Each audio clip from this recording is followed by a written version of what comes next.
alinat, ca frunza în vânt s-a scuturat.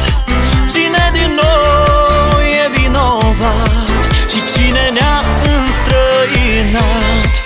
Eu numai cu tine am avut clipe senine. Te rog să vii de tot, eu fără tine nu mai pot.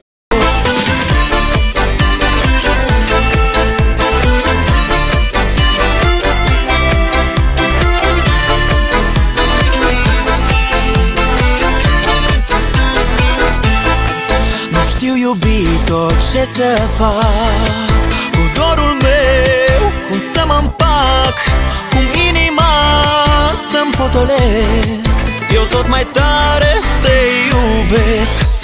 Eu numai cu tine am avut clipe senine.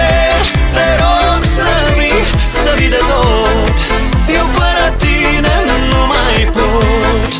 Eu numai cu tine am avut clipe senine. Te rog să vii de tot, eu fără tine nu mai pot.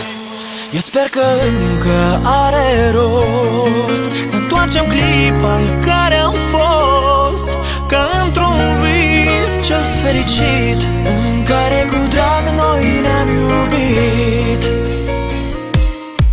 Eu numai cu tine am avut clipe senine. Te rog să vii de tot, eu fără tine nu mai pot.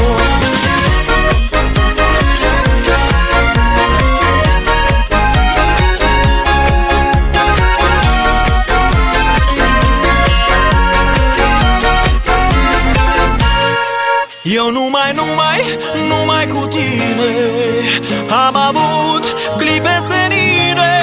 Te rog să vii de tot, eu fără tine nu mai pot. Eu